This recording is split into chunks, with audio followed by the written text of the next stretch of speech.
Assalamualaikum warahmatullahi wabarakatuh. Terima kasih kepada Bu Risdina Asmianti yang telah mengizinkan kelompok kami untuk mempresentasikan bab population and sample.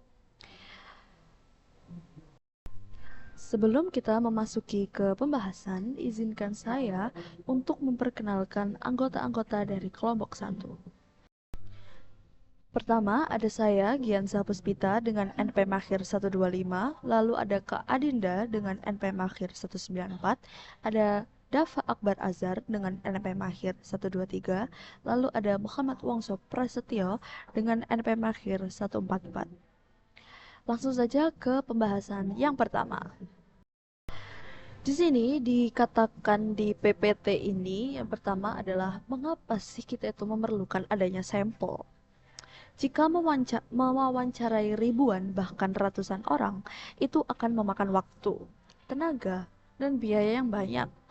Maka dari itu, peneliti akan mengambil sampel. Sampel itu adalah sebagian kecil yang mewakili populasi besar. Maksudnya ini apa sih?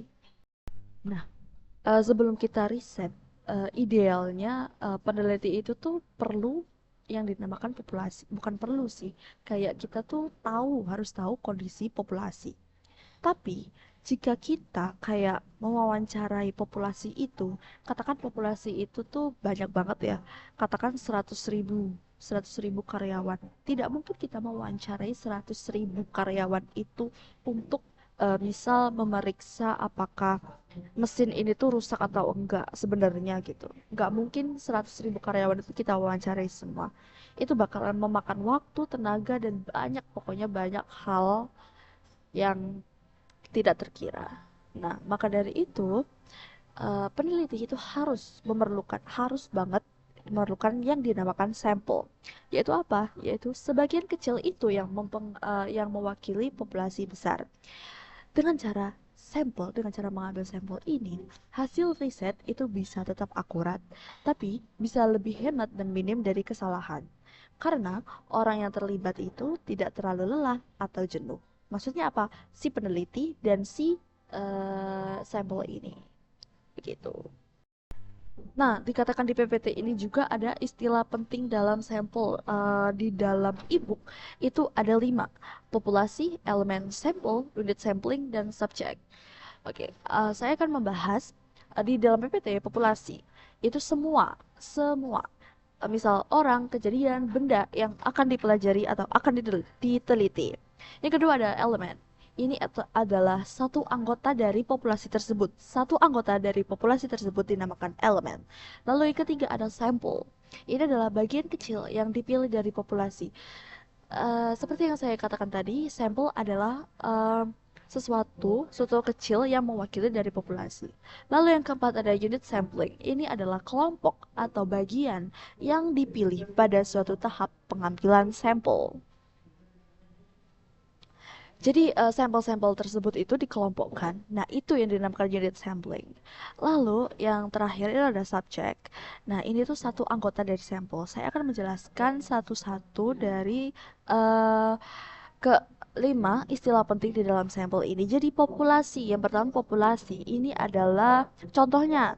Contohnya itu perusahaan komputer. Nah, ini tuh di perusahaan komputer itu banyak karyawan kan. Semua karyawan yang ada di perusahaan komputer itu yang dinamakan populasi. Contohnya seperti itu. Nah, untuk elemennya tuh apa? Contoh, eh, jadi populasi kan tadi seluruh pekerja yang ada di perusahaan. Nah, elemennya satu aja karyawan yang ada di karyawan yang ada di perusahaan tersebut itu yang dinamakan elemen. Lalu yang ketiga adalah sampel. Nah, dari misal di populasinya itu ada 2.000 karyawan. Nah, sampelnya itu apa? Jadi contoh sampelnya itu kita ambil eh, kira-kira 200 aja deh, 200 orang untuk diteliti. Jadi 200 orang dari 2.000 pekerja itu yang dinamakan sampel. Nah, yang keempat ada unit sampling. Nah, di sini contohnya itu apa? Di dalam survei besar, unit sampling itu bisa berubah kayak kota, rumah tangga, atau individu di dalam rumah tangga. Jadi kelompok. bagian yang dipilih dalam suatu tahap pengambilan sampel. Nah, untuk yang kelima itu ada subjek. Contohnya itu apa? Contohnya itu dari 200 pekerja sampel tadi, tiap-tiap pekerja itu yang dinamakan subjek. Seperti itu. Untuk selanjutnya adalah, nah, di data selanjutnya di sini saya memberikan kayak diagram, bukan diagram sih, lebih kayak penjelasan dari bedanya sampel population, lebih ke datanya, perbedaan dari data sampel dan data population. Nah, di sini dikatakan bahwa ketika kita mengambil data dari sampel, hasilnya itu disebut dengan statistik. Misalnya kayak rata-rata atau simpangan baku dari sampel, begitu. Nah, tapi kalau kita punya data dari populasi itu yang dinamakan parameter. Jadi, bisa dikatakan statistik itu dari sampel, ya, statistik itu data dari sampel, parameter itu data dari populasi, bisa dikatakan seperti itu. Nah, saya akan membahas tentang parameter dan simbol-simbolnya, lalu tentu saja juga di statistik dan simbol-simbolnya. Jadi, di parameter, angka yang menggambarkan seluruh populasi. Contoh kayak rata-rata tinggi badan deh, tinggi badan rata-rata tinggi badan seluruh siswa di sekolah A gitu. Nah, simbolnya itu biasanya seperti N kebalik. Nah, itu adalah mean populasi. Nah, untuk simbol standar deviasi populasinya itu O. Nah, untuk varians populasinya itu adalah O kuadrat. Bisa dilihat di dalam PPT. Itu adalah simbol-simbolnya dari parameter. Nah, untuk selanjutnya simbol-simbol dari statistik.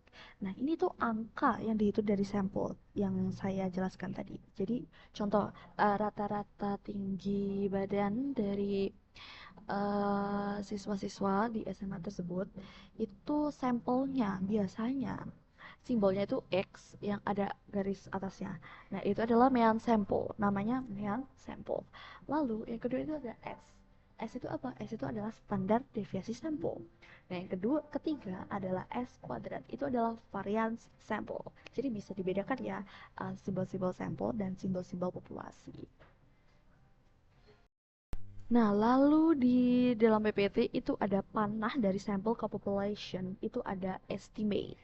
Maksudnya itu apa sih? Maksudnya estimate itu artinya itu kita memakai statistik sampel untuk menebak parameter populasi, seperti itu. Nah, selanjutnya di dalam PPT tersebut itu sudah ada distribusi normal, seperti itu. Saya akan menjelaskan arti dari grafik tersebut. Jadi di grafik tersebut, uh, di tengah-tengah itu adalah mean atau rata-rata. Semakin ke kanan nilainya semakin tinggi, semakin ke kiri nilainya semakin rendah. Jadi banyak penelitian yang mengatakan atau yang mengikuti pola ini. Jadi kayak tinggi badan, berat badan, kayak nilai ujian, analogi simpelnya seperti itu. Nah, di dalam e-book tertera atau dikatakan bahwa kalau populasi aslinya itu tidak normal, maka kita itu ambil banyak sampel dan hitung rata-ratanya. Distribusi dari rata-rata sampel itu biasanya mendekati normal. Ini tuh disebut central limit theorem. Nah, dengan distribusi normal, kita tuh bisa memprediksi peluang tertentu. Kayak misal 68% data berada di kurang lebih satu standar deviasi dari rata-rata. Namun pada bab kali ini, saya tidak akan membahas tentang distribusi yang tidak normal. Saya akan membahas distribusi yang normal. Untuk selanjutnya akan dijelaskan oleh teman saya. Nah, selanjutnya ada proses pengambilan sampel. Nah, itu proses ketika kita itu memilih elemen yang tepat untuk populasi.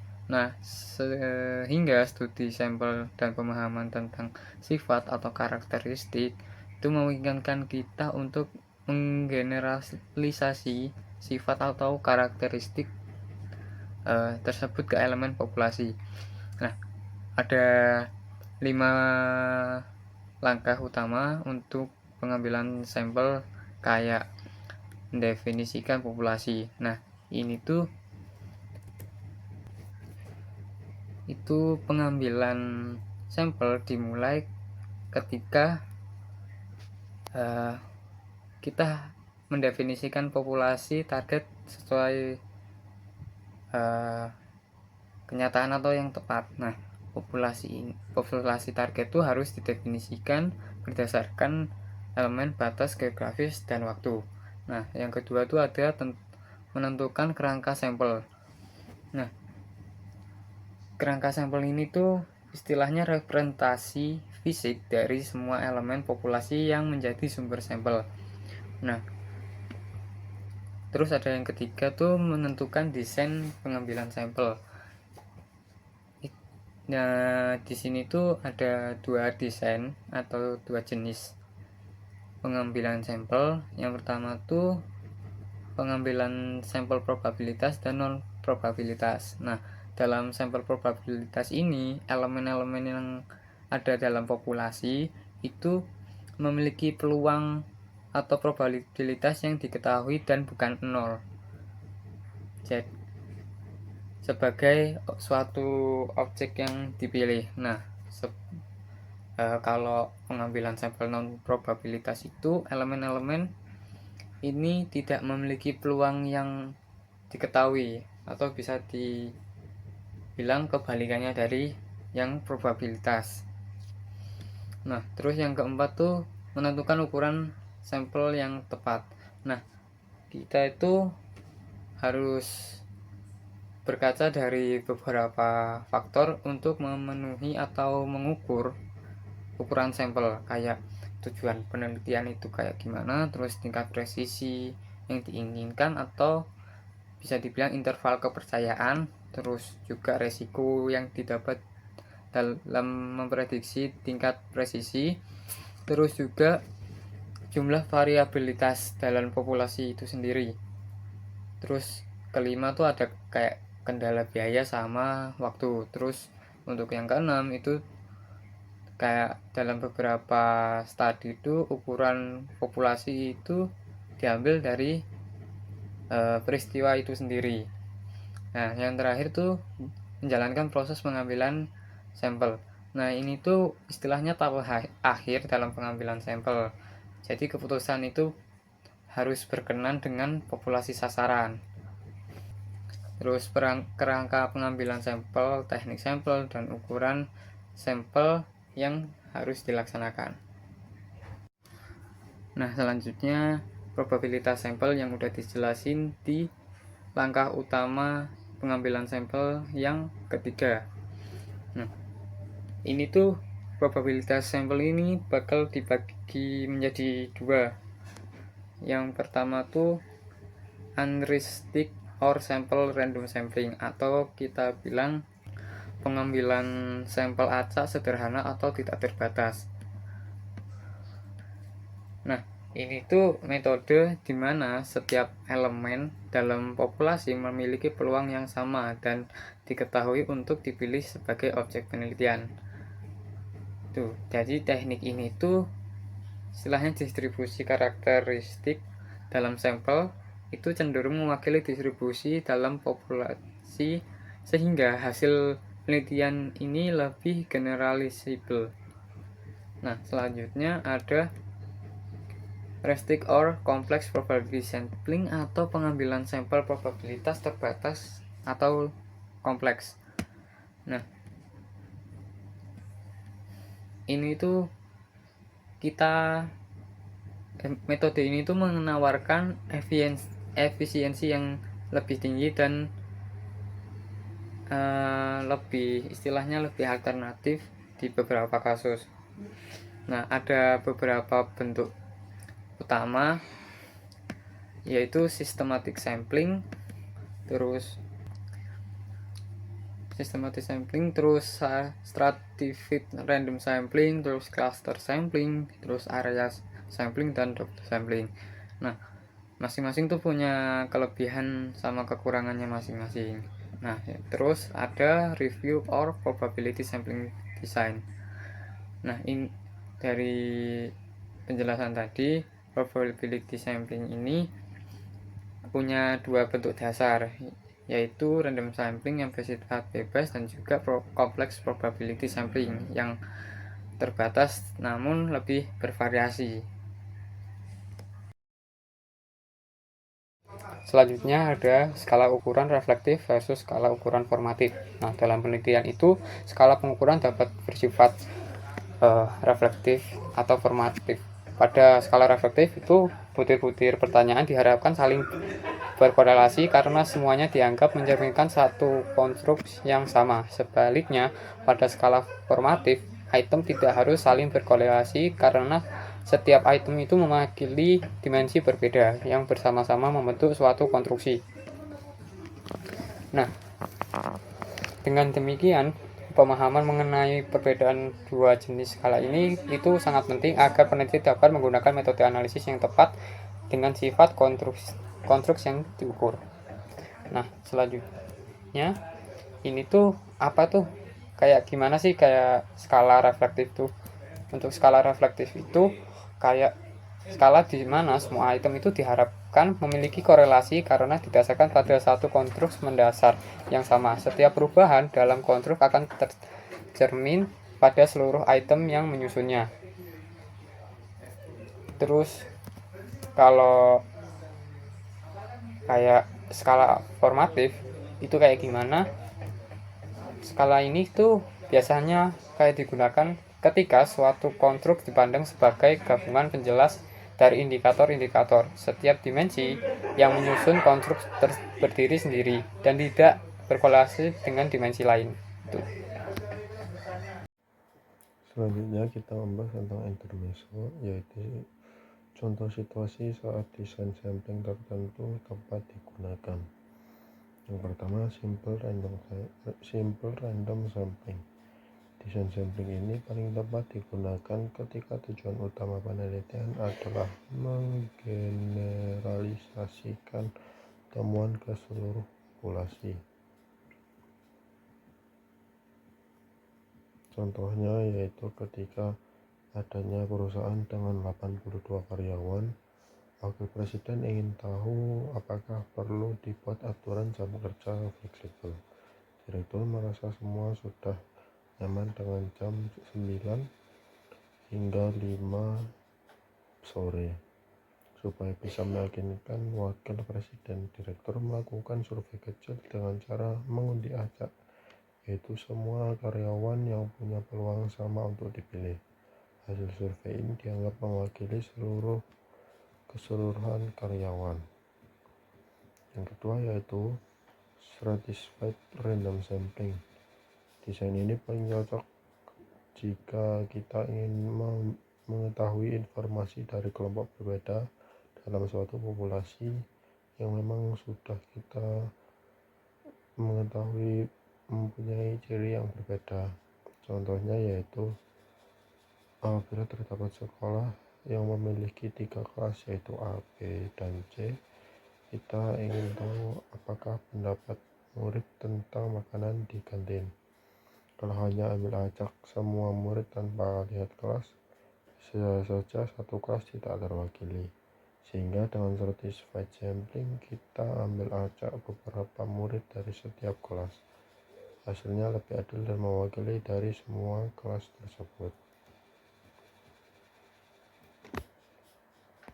Kemudian systematic sampling, yaitu jika kerangka sampling berjumlah besar dan daftar elemennya mudah didapat di satu tempat, misalnya yaitu buku, telepon, daftar gaji karyawan, daftar kamar dagang, dan sebagainya, maka prosedur systematic sampling akan memberikan keuntungan beberapa kemudahan dan kecepatan dalam menyusun sebuah sampel.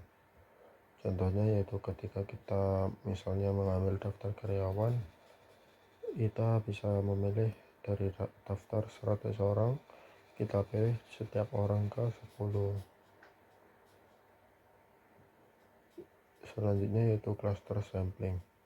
Desain sampling ini bagian yang paling berguna ketika kita ingin meneliti kelompok besar yang beragam sekaligus dalam satu waktu. yaitu contohnya daripada kita meneliti ke semua sekolah di satu kota, kita bisa ajak pilih beberapa sekolah atau klaster lalu meneliti semua murid di sekolah terpilih itu, sehingga lebih praktis dan bisa mewakili seluruh kelompok besarnya. Selanjutnya yaitu area sampling.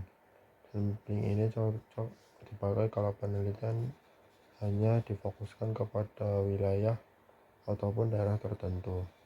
Misalnya jika kita ingin mengetahui kepuasan warga tentang layanan kesehatan di satu kecamatan, maka kita cukup untuk mengambil sampel orang dari wilayah itu saja, tidak untuk seluruh kota.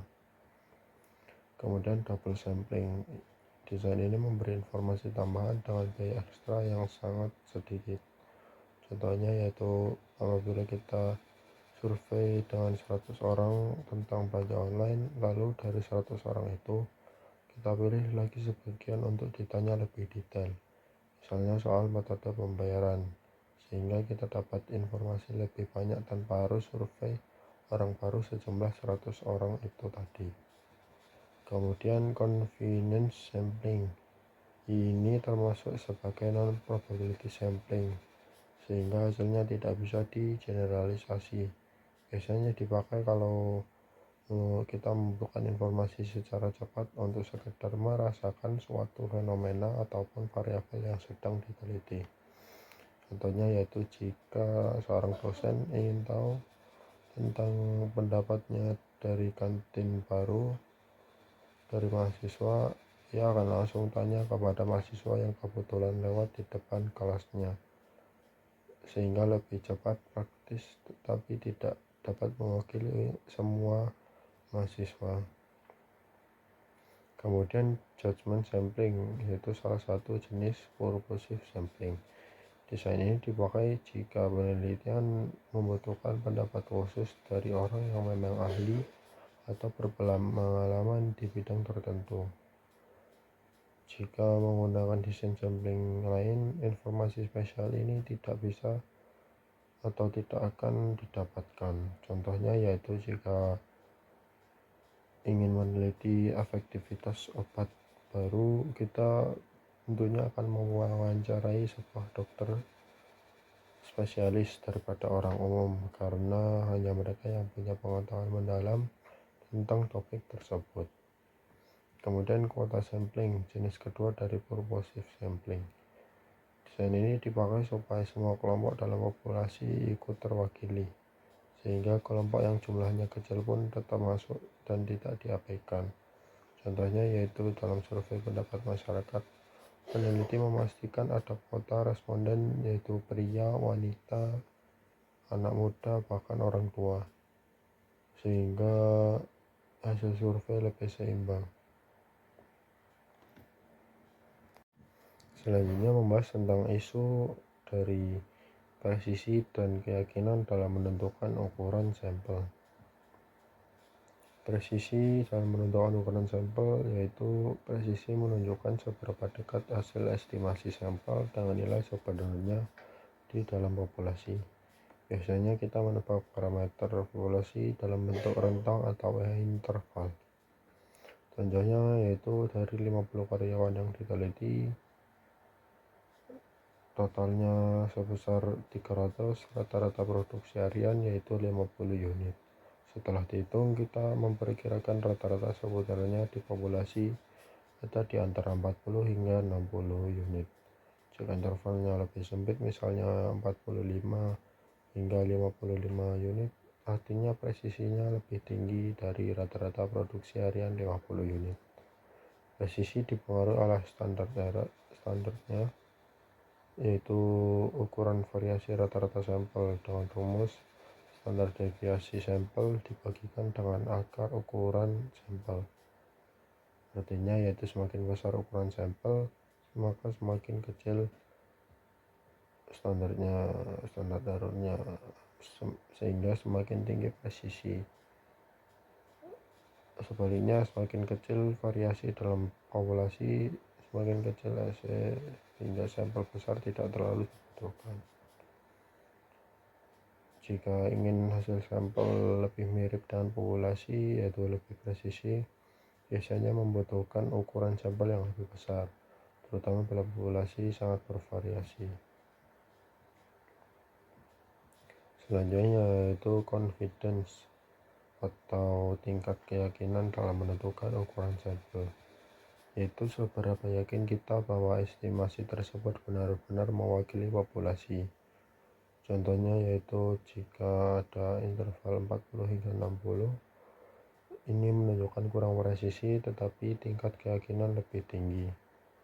Namun interval 45 hingga 55 menunjukkan lebih presisi tetapi keyakinan bisa saja lebih rendah. Artinya terdapat trade-off, yaitu semakin sempit interval menunjukkan lebih presisi dan biasanya tingkat keyakinan ikut menurun. Secara umum penelitian menggunakan confidence level 95%, artinya yaitu 95 dari 100 kali hasil estimasi akan sesuai dengan populasi.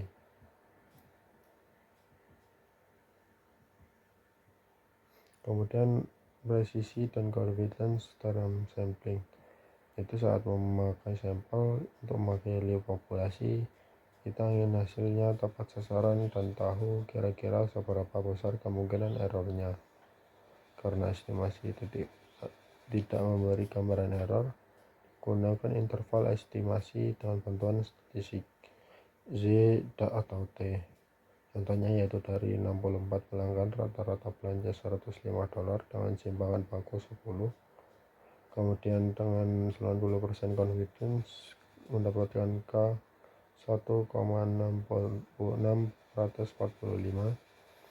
dengan rata-rata populasi diperkirakan antara $102,94 hingga $107,06.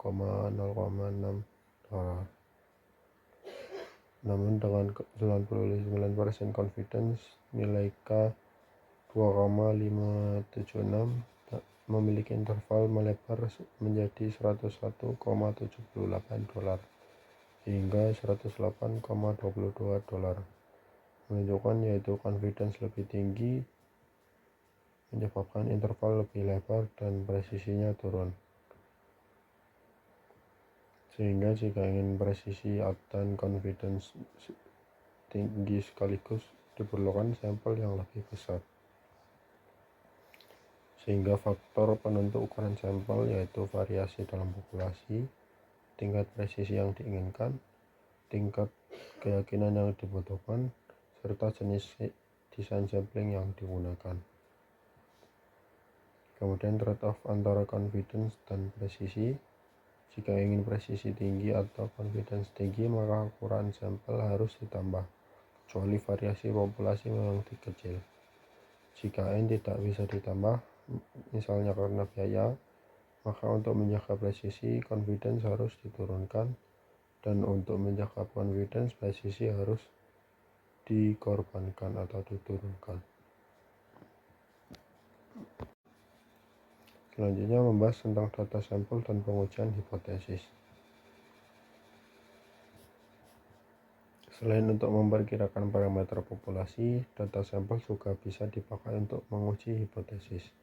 Contohnya yaitu jika kita ingin mengetahui apakah rata-rata belanja pelanggan di toko A sama dengan toko B, sehingga menunjukkan hipotesis 0 yaitu tidak ada perbedaan, dan hipotesis alternatif yaitu ada perbedaan.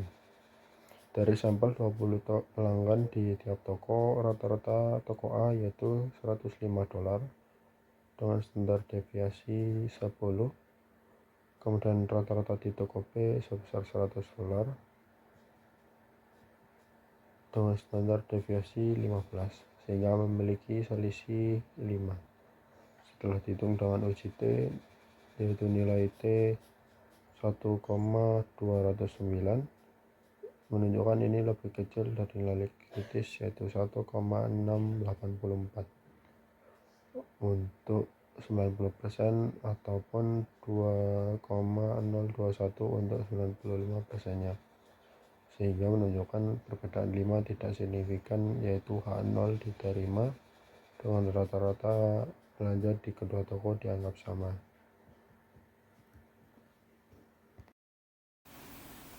Selanjutnya kita akan membahas tentang data sampel dan pengujian hipotesis.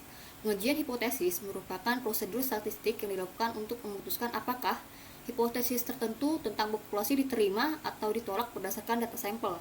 Hipotesis nol atau H0 adalah pernyataan yang akan diuji, biasanya berupa tidak adanya efek atau hubungan, sementara hipotesis alternatif atau H1 adalah kebalikannya. Prosedur pengujian melibatkan merumuskan hipotesis, menentukan taraf signifikan, memilih uji statistik, menentukan daerah keputusan, dan mengambil keputusan untuk menerima atau menolak H0. Tujuannya adalah mengevaluasi apakah data sampel cukup kuat untuk membuktikan atau menyangkal hipotesis mengenai populasi. Lalu ada ukuran sampel, baik desain pengambilan sampel maupun ukuran sampel penting untuk menentukan representasi sampel agar dapat digeneralisasi. Jika desain pengambilan sampel yang tepat tidak digunakan, ukuran sampel yang besar tidak akan dengan sendirinya memungkinkan temuan di generalisasi ke populasi. Demikian pula kecuali ukuran sampel memadai untuk tingkat generalisasi yang diinginkan. Menentukan ukuran sampel. Menurut Resco, mengusulkan aturan praktis berikut untuk menentukan ukuran sampel. Yang pertama, ukuran sampel yang lebih besar dari 30 dan kurang dari 500 sesuai untuk sebagian besar penelitian. Lalu yang kedua, bila sampel akan dipecah menjadi subsampel seperti laki atau perempuan, junior, senior, dan sebagainya, diperlukan ukuran sampel minimal 30 untuk setiap kategori. Lalu yang ketiga, dalam penelitian multivariat termasuk analisis regresi berganda, ukuran sampel harus beberapa kali, sebaiknya 10 atau lebih besar dari jumlah variabel dalam penelitian. Lalu yang terakhir, untuk penelitian eksperimental sederhana dengan kontrol eksperimental yang ketat, pasangan yang cocok dan lain-lain, penelitian dapat dilakukan dengan sampel berukuran kecil 10 hingga 20. Pengembalian sampel yang terkait dengan studi kualitatif. Pengambilan sampel untuk penelitian kualitatif sama pentingnya dengan pengambilan sampel untuk penelitian kuantitatif. Pengambilan sampel kualitatif dimulai dengan mendefinisikan populasi target secara tepat. Sebagai teknik pengambilan sampel, penelitian kualitatif umumnya menggunakan pengembalian sampel non-probabilitas karena tidak bertujuan untuk menarik inferensi statistik. Pengambilan sampel purposif adalah salah satu teknik yang sering digunakan dalam penelitian kualitatif. Subjek dipilih berdasarkan keahlian dalam subjek yang diteliti. Lalu selanjutnya di sini ada implikasi manajerial. Pemahaman akan desain dan ukuran sampel membantu manajer memahami mengapa suatu metode pengembalian sampel tertentu digunakan oleh peneliti. Pemahaman ini juga memudahkan pemahaman tentang implikasi biaya dari berbagai desain, serta pertimbangan antara presisi dan keyakinan terhadap biaya. Hal ini memungkinkan manajer untuk memahami resiko yang mereka ambil dalam menerapkan perubahan berdasarkan hasil studi penelitian. Saat membaca laporan penelitian atau artikel jurnal, pengetahuan ini juga membantu manajer menilai generalisasi temuan dan menganalisis implikasi dari penerapan rekomendasi yang terkandung di dalamnya dalam sistem mereka sendiri. Sekian presentasi dari kelompok kami. Bila ada kurang dan lebihnya, kami mohon maaf. Wassalamualaikum warahmatullahi wabarakatuh.